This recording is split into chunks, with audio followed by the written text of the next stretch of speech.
For a long time when I was growing up, I really wanted to be an astronaut. It was just the space and that exploration represented possibility, just endless possibility, so many things that need to be discovered. And I feel like going into neuroscience was kind of in the same vein, that we don't know really a whole lot about the brain. And this is an organ that pretty much controls everything that we do. So again, it just represents that possibility for discovery. So my current research involves looking at neural pathways that are responsible for the development of habitual behaviors, and looking at addiction as kind of a habitual behavior gone awry, kind of out of control. If you think about, a habit, how difficult habits are to break, the same kind of principle applies to addiction, but then you have the added element of the rewarding aspects of drug-taking behaviors. It's kind of like a double whammy. You have the habits in place and you have the rewards in place. And the area of the brain that I study, the patch compartment of striatum, is an area that receives information about both habits and rewards. So I feel like targeting that specific region of the brain, we could figure out what is special about that pathway. Are there certain receptors or certain neurochemicals involved in that pathway that we can then target and maybe look towards an eventual pharmacological approach for treating addiction?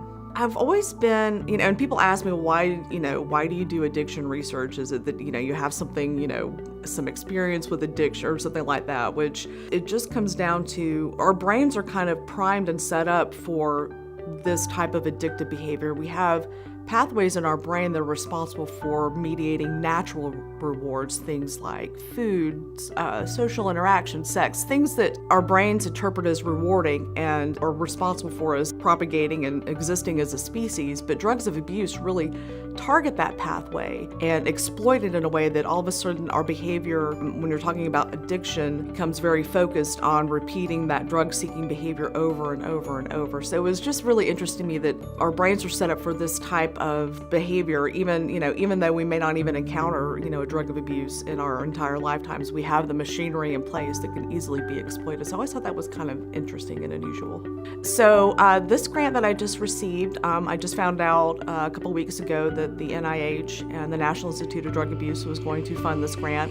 This latest grant is going to involve looking at specific pathways that are involved in the acquisition of habitual drug-taking behaviors. So we'll be able to go in and target specific populations of neurons to see if that affects habitual drug-seeking behaviors, focusing on methamphetamine. And then eventually, I'd like to move on to other drugs, maybe cocaine, certainly heroin, just to see if this is kind of a universal pathway that's involved in habitual drug-taking and seeking behaviors.